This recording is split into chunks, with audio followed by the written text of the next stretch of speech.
Consumer spending accounts for 68 to 70% roughly of the US economy when you measure it by GDP. If people aren't happy, people aren't going to spend. And there's a new poll out that says that people aren't happy. I want to break it down in today's video. This is a fresh survey. It shows most Americans are not feeling very good about the economy right now. In fact, fully 71% describe the current US economy as poor. And that is not an insignificant number. Only 28% say the economy right now is in good shape. And of those, just 3% rate it as very good. Now, this is a clear signal that confidence is very low. I'm going to unpack why that might be in this video today. Now, what is dragging the people down? Well, let's start with what folks are actually worried about. According to the poll, the top economic concern for families is, no surprise, the cost of living. The survey asked, in your own words, what would you say is the biggest economic problem facing your family today? Now, 58% pointed to everyday expenses like food, housing, energy, and healthcare as their biggest economic pain point. Inflation alone, that was specifically named by 28%, followed by food costs at 16% and general cost of living at 15%. It gets kind of worse. I think 24% of respondents brought up personal financial worries like living paycheck to paycheck or struggling to save for retirement. And 17% mentioned job-related issues such as stagnant wages and employment insecurity. So it's not just one issue that people are grappling with here. This is a full spectrum of the financial stress that people are feeling.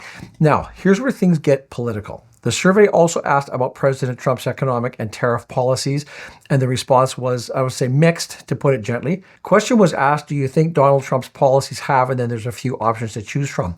Well, 59% say that Trump's policies have made the economy worse. When asked, how do you think Donald Trump's policies have affected the cost of living in your community?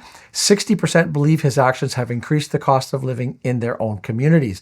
And then when asked, do you think Donald Trump's actions on tariffs during his second term so far have been good policy or bad policy or neither?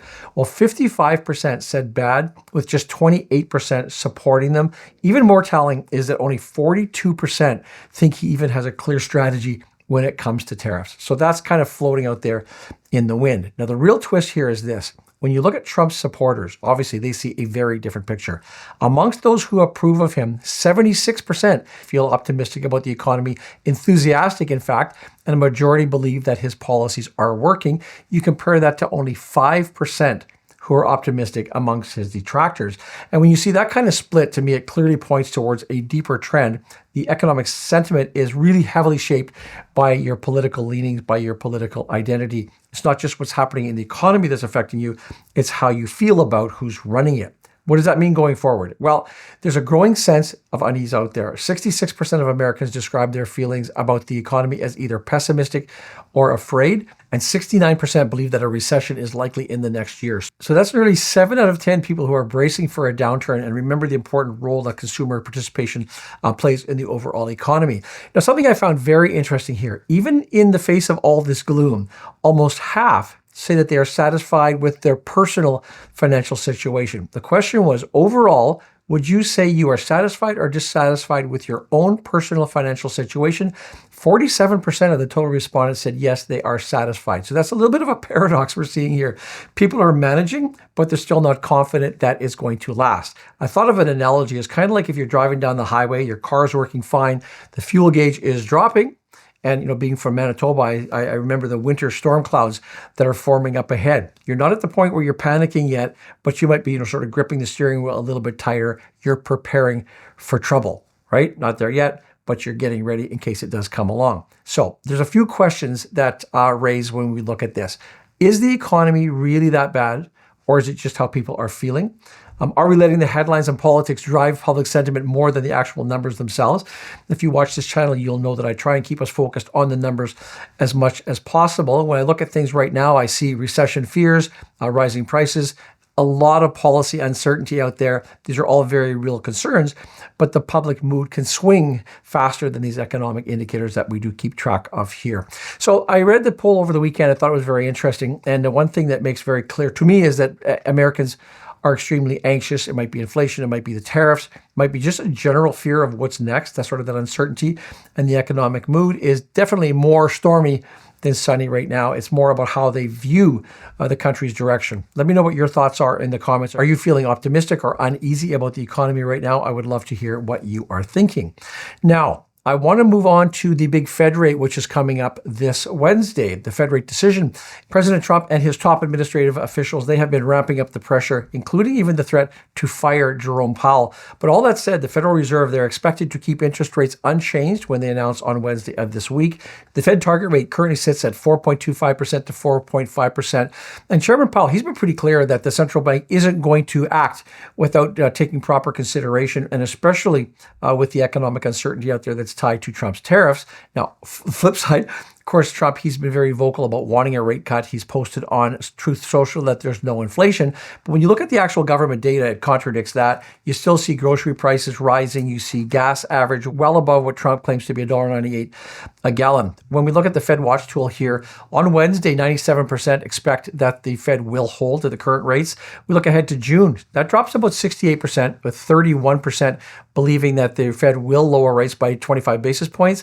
And if we look as far ahead as July, then we finally get to 56% that expect a rate cut, still leaving 22% saying that it will be a hold. Vincent Reinhart, he is the chief economist at BNY, and he has some insight into Jerome Powell, and he says that the Fed is scarred by what happened back in 2021. We'll all remember inflation surged way beyond what the expectations were. And he's saying that the Fed will be more cautious this time around. He says that's a Fed that is going to have to wait for evidence and be slow to adjust on that evidence. The bank's credibility took that massive hit back in 21, and officials, of course, want to avoid repeating that mistake. Currently, inflation remains above that 2% target, but it did pull back a little bit. We'll notice that in March. Of course, tariffs, this is a big reason that the Fed won't cut rates just yet. Powell has warned that they will drive prices higher, possibly in a somewhat of a lasting way, and that will make it risky to lower borrowing costs right now.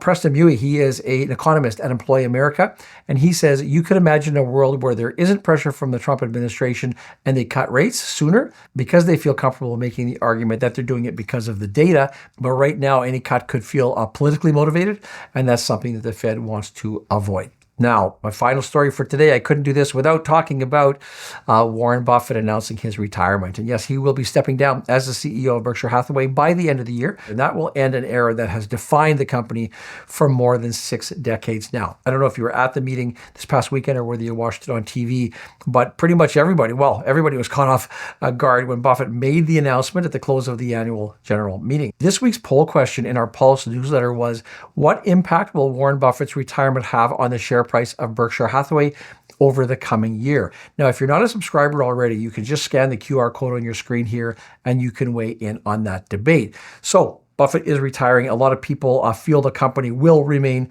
on solid ground under current Vice Chairman Greg Abel, who of course will become CEO. But there are questions about how the market and the shareholders are going to respond once Buffett actually fully exits the spotlight. Mark Malek, he is a chief investment officer at Siebert NXT. And he posted on X, there has been a premium on Berkshire because of Buffett. Will people look at it in the same way? And to me, that really is the biggest question here. I have no doubt that the company is going to continue to thrive. But what about that Buffett premium? That's sort of the real reason that people have stuck with this company for so many years through thick and thin. That's something that we're all going to have to watch to see what happens on that front. Everyone is now trying to figure out how Greg Abel will handle the pressure once he becomes the top dog. So far, from what I've read, most are expressing a bit of confidence, quite a bit of confidence in Abel's leadership. One example is Daniel Hansen. He's a portfolio manager at Neuberger Berman. And he says this is Buffett's baby, and he thoughtfully and deliberately planned for an orderly succession that does not disrupt the value of his life's work.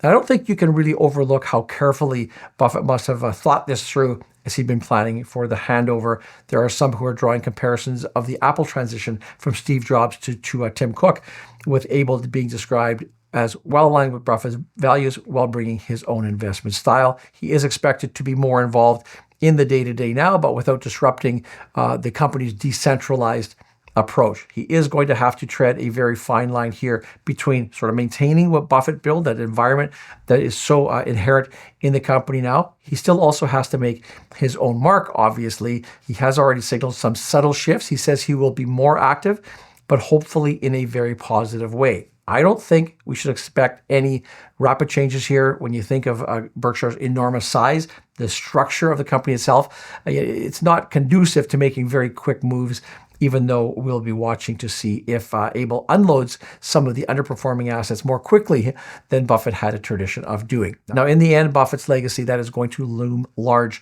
on this company. He has this strategy of long-term investing, hands-off management, and that changed the way that many approach the markets and investing in general, especially his strategy and one that he lived up to of his buy and hold. That's very different from the sort of the more quick selling techniques that a lot of other investors use. Now, I am a shareholder of Berkshire Hathaway. I don't plan on selling anything, but I do have to say I also can't imagine making what is actually a pretty expensive trip down to Omaha to attend any more annual meetings. This is no offense to Greg, but I probably share the thoughts of many other shareholders. Now, don't forget to vote in this week's poll question. Will Buffett's retirement have a material impact on Berkshire? You can vote for free. Scan the QR code here. As always, thank you for watching, and we'll see you in the next video.